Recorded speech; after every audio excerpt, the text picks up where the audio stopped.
안영민 사무처장입니다. 예, 반갑습니다.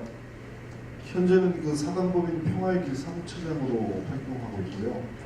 아마 오늘 이 자리에 토론자로 나오라고 했던 데는 저희가 이제 2001년도에 창간됐다가 2013년도에 사실상 휴관하고 이제 역사 속으로 사라진 월간 민족 20일, 여기에서 기자와 편집국장과 대표를 맡았던 그 경험 때문에 오늘 이 자리에 토론자로 좀 나오라고 이렇게 하지 않았나 싶고요.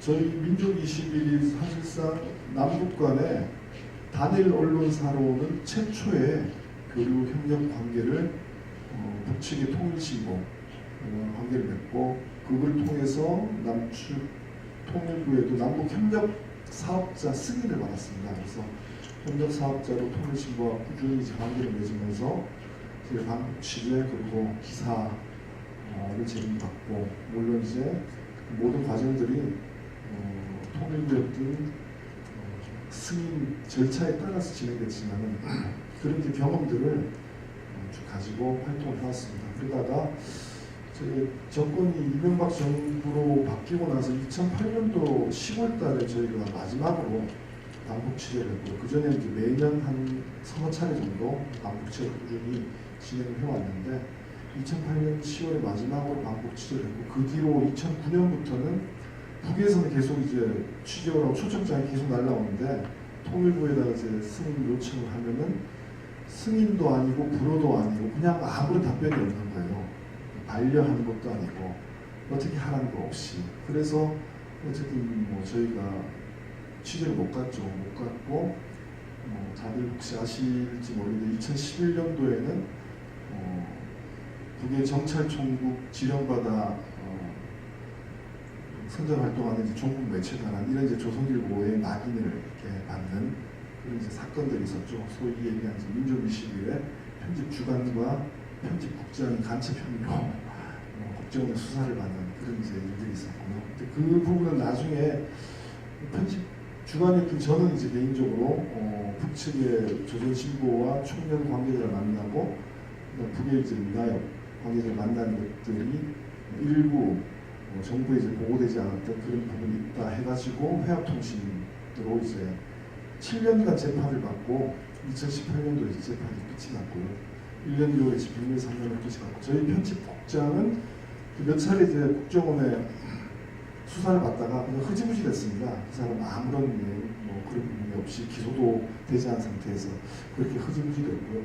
그런 이제 여파로 결국 2013년도에 민족 21은 문을 닫게 됐습니다.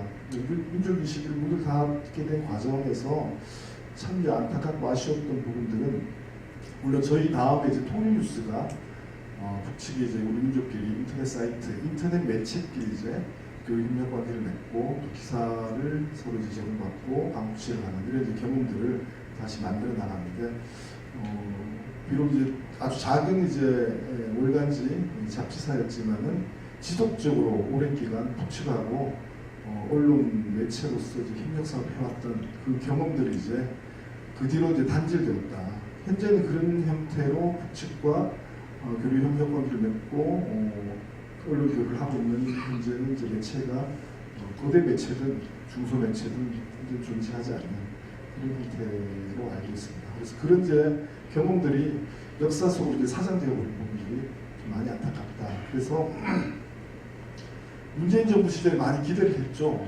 저희는 이제 다시 언론 활동을, 저는 개인적으로 언론 활동을 더 이상 하지 않고 있지만은 이런 이제 4.27, 9.19 공동 성명이 나오고 새로운 이제 통일의 시대에 한 번 더 이제 언론 교류를 합니다. 이런 부분들이 진행되지 않겠는가 기대를 했지만은 문재인 정부 끝날 때까지 아무런 성과 없이 끝난 부분들이 너무나도 좀 안타깝게 그렇게 생각하고, 앞으로 이제 윤석열 시대에 어떤 형태의 남북관계 펼쳐질지 모르지만 저는 여전히 중요한 것은 언론의 어떤 교류, 언론의 상호간 협력, 이런 부분들은 우리가 이제 화해 협력을 지향하고 평화 번영의 통일 시대를 만들어 나가는 데 있어서 굉장히 중요한 역할이다.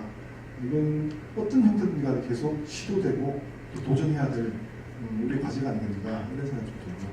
저는 이제 그 언론 활동을 월간 말쯤부터 시작을 했는데요. 한 10여 년 정도 이제 현장에서 취재를 하고 기사를 쓰면서 제가 특히 남북관계와 관련된 기사를 쓸 때 제가 아주 중요한 어떤 원칙이자 경험으로 삼고 있는 것이 2001년도 처음 이제 평양을 갔을 때 그때는 8.15 공동행사 취재 때문에 평양을 갔는데 그때 제가 겪었던 경험이 앞으로 제가 남북관계나 북에 대해서 기사를 쓸 때는 최소한 이런 원칙과 관점을 가지고 써야 되겠다라는 그런 이제 제 나름의 어떤 방향을 잡는 데 큰 도움이 됐습니다. 그때 이제 어떤 일이 있었냐면은 뭐 다들 이제 오래된 기억이지만 기억을 하실 텐데요. 공동행사 과정에서 이제 강정구 교수님이 만경대 그 생가에 가서 방명록에다가 만경대 정신 이어받아 조국통일 이룩하자라 이런 이제 방명록에 글을 쓴 적이 있습니다. 어떻게 보면 되게 의례적이고 또 당연히 이제 만경대라는 곳에 갔을 때 그런 정도의 그런 쓸 수 있지 않겠는가 이런 생각을 할 수도 있는 대목인데 이게 이제 남쪽에서 난리가 났죠. 난리가 나가지고 그 때문에 이제 강정훈 교수님도 돌아와서 굉장히 큰 고초를 겪었고, 근데 그런 과정에서 이제 당시 북에 취재를 왔던 그 일간지 그 공동기자단의 기자들 내에서 아마 이제 서울에 있는 데스크에서 이제 명령이 떨어진 것 같아요. 또 그런 사례 없나 찾아봐라, 있으면 보내라 이런 게 있었는데 그때 공동취재 저희는 이제 다른 일 별도의 매체였기 때문에 공동기자단 소속이 아니었는데 공동기자단의 단장으로 있었던 이제 당시 모매체 기자분이 최소한 이런저런 문제가 처음 만난 자리다 보니까 이런저런 이제 에피소드나 문제가 나올 수가 있다. 하지만 우리가 걸러내자. 최소한 우리가 화해협력을 지향하는 이런 공동행사에 왔다라는 우리는 그 사업의 그 행사했던 목적에 부합되게 그렇게 언론 보도를 해야 되지 않겠냐 해가지고 크고 작은 이제 에피소드들은 다들 이제 기사화하지 않고 걸려내는 그런 이제 부분들이 작동이 됐는데 다른 한 매체의 이제 기자가 단독으로 이제 보고를 한 거죠. 그 단독으로 보고를 해서 그게 그 다음 날 또 대대적으로 엄청나게 이제 크게 이제 기사가 쓰인 적이 있습니다. 그때 그 내용이 뭐냐면은 방북 대표단이 김일성 동상 앞에서 눈물을 흘렸다는 내용이에요. 동상 앞에서 눈물을 흘렸다. 그게 이제 공동 기자단의 풀 기사가 아니고 그 매체의 단독 기사로 나와서 이제 그러다 보니까 이제 또 다른 언론사가 다 받아가지고 그걸로 이제 대대적으로 이제 보도를 하는. 근데 그 눈물 흘린 광경은 저도 바로 옆에서 봤거든요. 근데 눈물 흘린 분이 누구냐면은 이한일 열사의 어머님이세요. 배은심 여사님. 지금 돌아가셨지만은 그분은 그때 눈물 흘린 곳이 그 묘양산 국제친서 절반관에 가서 밀랍 인형이 있는데 그 앞에서 이제 그 통곡에 가까운 정도로 눈물을 흘린 적이 있었는데 근데 이분은 가는 곳마다 울었어요. 주택 가도 울고 어디 가도 울고. 그래서 제가 옆에서 어머니 왜 그렇게 많이 우세요 하니까 한예리 생각이 나서 울다고. 한예리가 여기 왔으면 얼마나 좋았을까. 한예리 대해서 내가 여기 왔는데 자꾸 오니까 한예리 생각이 난다. 사실 이거 굉장히 아름다운 에피소드거든요. 열사의 어머님이 87년 6월 한개 당시 이제 죽었던 자기 아들이 떠올라서 방북하는 그 곳에 현장에 가서 울고 있었다. 이게 참 아름다운 건데, 근데 이게 이제 앞뒤 전후가 다 빠진 채 김일성 동상 앞에서 눈물을 냈다로 이제 포장된 겁니다. 그래서 그 과정을 제가 쭉 지켜보면서 물론 개인적으로 그 기자한테 제가 좀 따지기도 했어요. 근데 그 기자의 이야기는 뭐냐면 자기는 팩트를 얘기했을 뿐이다라는 거예요. 팩트는 딱 섣불로 나오죠. 방북 대표단 중에서 누군가가 김일성 동상 앞에서 눈물을 했다. 팩트로 따지고 또 팩트가 맞습니다. 하지만 현상적으로 드러난 그 팩트 이면에 깔려있는 진실을 우리는 봐야 된다.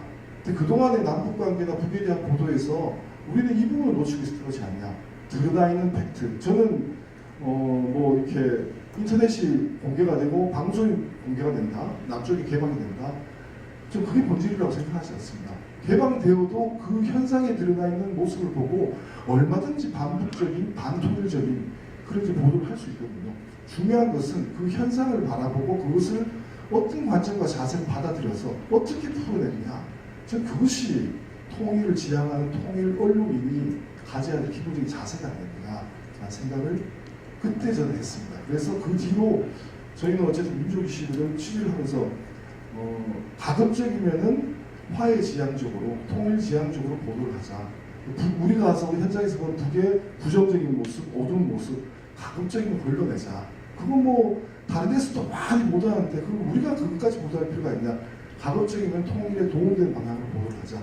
그런 이제 보도 자세를 견지하면서 저희는 이제 활동했다고 생각하고 그러다 보니까 2011년도에 종북 잡지라는 낙인을 찍으면서 국정원에서 전면적으로 수색이 들어오고 민족의식을 언론사 편집국 사무실까지 수색이 들어오는 그 고초를 겪게 됐지 않나 이런 생각이 좀 들고요. 저는 뭐 윤석열 시대든 뭐 이전에 문재인 시대에도 마찬가지고 앞으로 마찬가지로 통일을 지향하는 화해 협력을 염두에 두고 통일을 지향하는 우리 언론인 기자들이 가지고 있어야 될 기본적인 자세는 무엇인가 그것을 끊임없이 되새겨보고 돌아보는 그런 시간들이 되었으면 좋겠다고 생각합니다. 저는 개인적으로 2001년도 그때 현장에서 받았던 그때의 어떤 경험들이 이후에 북에 대한 어떤 취재와 보도를 하는 데 있어서 가장 큰 원칙이자 기준이 되었다. 이 말씀을 좀 드리고 싶습니다. 네, 이상입니다.